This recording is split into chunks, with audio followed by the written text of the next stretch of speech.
என்ன பங்காளி, ஏதோ பெரிய திட்டம் போற மாதிரி தெரியுது. என்ன திட்டம் போட்டாலும் தான் அந்த ராஜதுரை ஒண்ணும் பண்ண முடியலையே. இன்னும் கொஞ்ச நாள் அவனை இப்படி விட்டு வச்சோம், நாம ஊரை விட்டு போக வேண்டியதுதான். இப்ப என்ன பண்ணலாம் பங்காளி? அதுக்கு ஒரே வழிதான் இருக்கு. முதல்ல நான் கேட்கறதுக்கு பதில சொல்லு. உனக்கு உங்க அம்மா வேணுமா, இல்ல இந்த சொத்து சோகம் பதவி வேணுமா?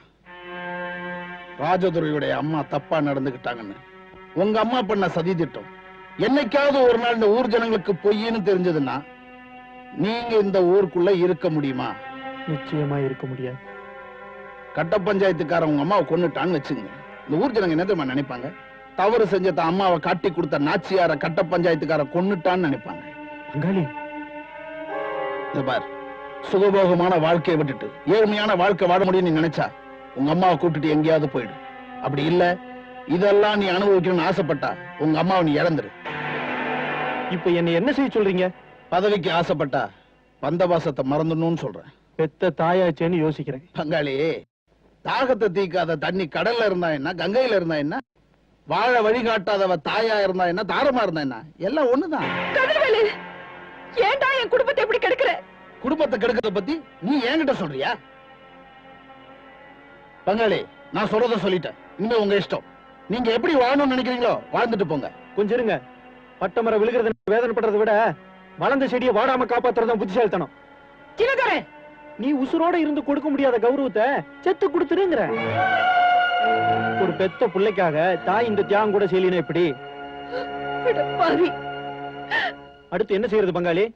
கட்ட பஞ்சாயத்துக்காரன் வச்சிருக்கிற மாடுங்க மாதிரி வேகமா ஓடுற மாடுங்க இந்த ஊர்லயே கிடையாது. அந்த மாடுங்களுக்கு சாராயத்தை ஊத்தணும். உங்க அம்மாவை கட்டி தூக்கிட்டு போய் அந்த வண்டியில போடணும்.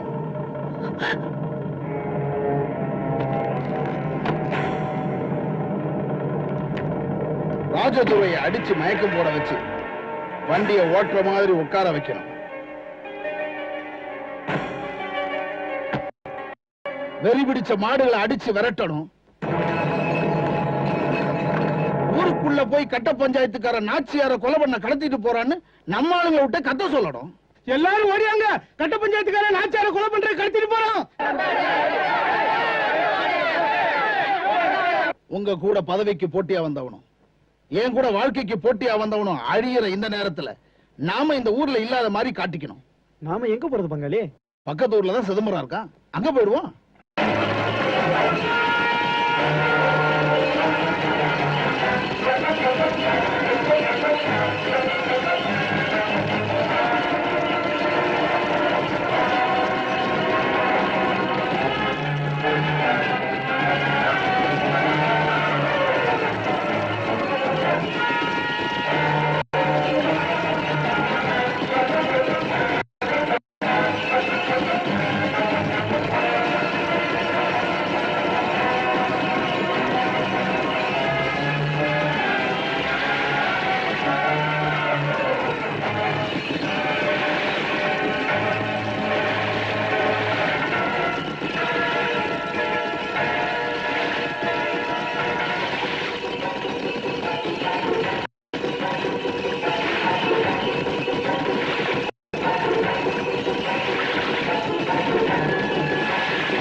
மகனை வச்சு நாச்சியாரை கொலை செய்ய எவ்வளவு நாள திட்டம் போட்டு இருந்த?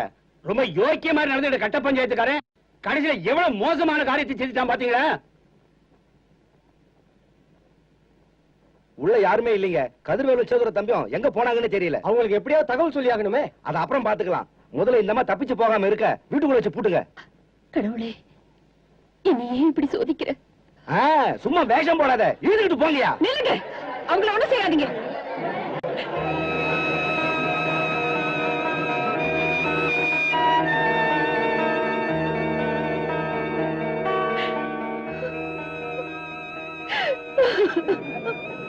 என்ன மன்னிச்சிருங்க. நீங்க நினைக்கிற மாதிரி ராஜதுரை என்ன கொலை பண்ண முயற்சி பண்ணல. என்னமா சொல்றீங்க? என் மக சின்னத்துறையும் கதிர்வேலுவும் தான் என்னையும் ராஜதுரையும் கொலை செய்ய திட்டம் போட்டு மாட்டுக்கு சாராயத்தை ஊத்தி ராஜதுரைக்கு மயக்கம் வரும்படியா அடிச்சு வண்டியில எங்களை எல்லாம் கட்டி விரட்டிட்டாங்க. நீங்க பிச்சை பிள்ளையா உங்களை கொலை பண்ண பார்த்தான்? எந்த பிள்ளைக்காக இவங்களுக்கும் இவங்க விட்ட பிள்ளைக்கும் துரோகம் பண்ணணும், அதே பிள்ளையால ஆண்டவன் என் கண்ணை திறக்க வச்சுட்டான். அன்னைக்கு பார்வதி அம்மா வீட்டுக்குள்ள இருந்து கந்த வேலை நான் பண்ண தப்பெல்லாம் தெரிஞ்சு போச்சுன்னு சொல்லிட்டு நானே. அது நான் ஏற்பாடுதான். மூத்த தாரத்து மக ராஜதுரைக்கு வாரிசு பட்டம் கட்டுறதுக்கு அம்மா முடிவு பண்ணிட்டாரு. அதுக்காகத்தான் கதிர்வேலு அப்பாவோட துணையோட இந்த பத்தினி தெய்வத்து மேல அபாண்டமா பழிய சுமத்தி இவங்களை நடத்த கெட்டவன உங்களை எல்லாம் நம்ப வச்சுட்டேன். என் மக அம்பலக்காரராகி இந்த ஊருக்கே ராஜா மாதிரி வாழணும்னு பேராசப்பட்டேன். அதுக்கு இவங்க 2 பேரும் உயிரோட இருந்தா பிற்காலத்துல தடையா இருக்குமே நினைச்சு இவங்களை கொன்னுடுறதா முடிவு பண்ணினேன். நல்ல வேளை ஆண்டவ புண்ணியத்துல அவங்க பழிச்சிட்டாங்க. இவ்வளவு அநியாயம் பண்ண நீயா இத்தனை நாள் எங்களுக்கு பஞ்சாயத்து பண்ண? இன்னும் என்னையா பாத்துட்டு இருக்கீங்க? பயல்களையும் இந்த பொம்பளை எங்க குயிலோடி பழகிறீங்களா? இல்லைங்க, அவங்க தவறு செய்யும் போதெல்லாம் சும்மா இருந்துட்டு இப்ப அவங்க திரும்பி இருக்கும்போது அவங்களை அடிக்கணும் கொல்லணும்னு கோவப்படுறீங்களே. பாதிக்கப்பட்ட நாங்களே அமைதியா இருக்கும்போது நீங்க ஏன் ஆத்திரப்படுறீங்க? தயவு செஞ்சு அமைதியா போயிடுங்க. ஆமா, எல்லாரும் போயிடுங்க. அடுத்தது என்ன செய்யலான்னு யோசிச்சு முடிவு பண்ணலாம். இதுல யோசிக்கிறதுக்கு என்ன இருக்குது? ராஜதுரைக்கு வாரிசு பட்டம் கட்டணும். அடுத்த அம்பலக்காரன் அவருதான். உங்க ஆசீர்வாதத்தோட அது நடக்கும். இப்ப அமைதியா போயிடுங்க.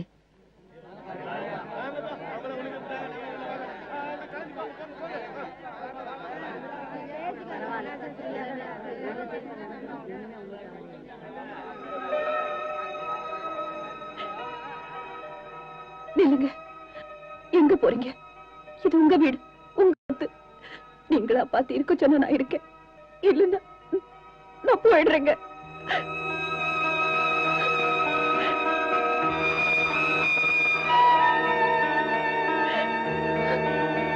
தம்பி தம்பி தம்பி, யோ ஏன் இப்படி தலைதறிக்க ஓடியார? தம்பி, கட்ட பஞ்சாயத்துக்காரனும் நாச்சியாரும் தப்பிச்சு வந்துட்டாங்க. தப்பிச்சுட்டானா? ஆமாங்க ஐயா. நாச்சியாரம்மா தான் செஞ்ச குத்தத்தை எல்லாம் ஒத்துக்கிட்டு ஊர் சனங்க மத்தியில பார்வதி அம்மா காலில் விழுந்து மன்னிப்பு கேட்டுட்டாங்க. நீங்க அவங்க 2 பேரையும் கொலை பண்ண போட்ட திட்டத்தை எல்லாம் விவரமா எல்லாரும் முன்னாடியே எடுத்து சொல்லிட்டாங்க. பங்காளி, கட்ட பஞ்சாயத்துக்காரன் சாவு நம்ம கையில தான் நடக்க போகுது. அது எப்படி நடக்கும்? செண்பகம் இந்த ஊர்ல நடக்கிற நாடகத்துல நடிக்க வரல, அவளை கடத்திக்கிட்டு போயிடுவோம். கடத்திட்டு போய் பொறுத்து இருந்து பாருங்க. மாப்ள, உங்க ஆளுங்களோட வந்து சேருங்க.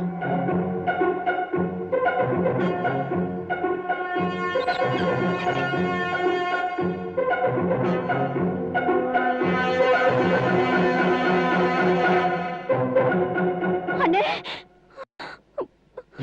என்னாச்சு? தெரியும் கதிர்வேலும் செண்பகத்தை கூத்து கொட்டையில இருந்து கடத்திட்டு போக போறாங்களா? சீக்கிரம் போய் காப்பாத்துங்க அண்ணே.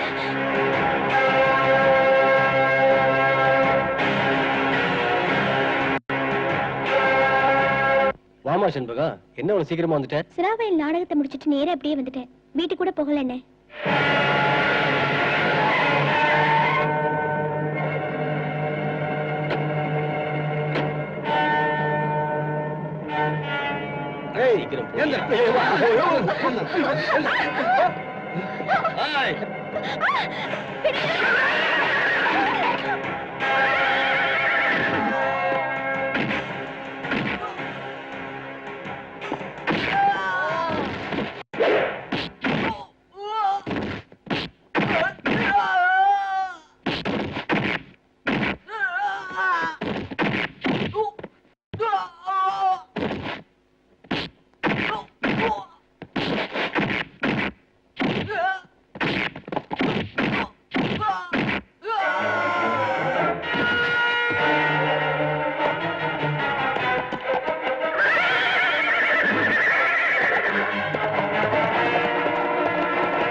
விடாத அவனை.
நல்ல காலம் பிறந்திட நம்ம கண்ணு திறந்திட கெட்டு போன தேசம் நல்ல சட்டப்படி உருப்பட தலைவன் ஒருத்தன் வரணும் தட்டி கேட்க தலைவன் ஒருத்தன் வரணும் தலைவன் ஒருத்தன் வரணும் தட்டி கேட்க தலைவன்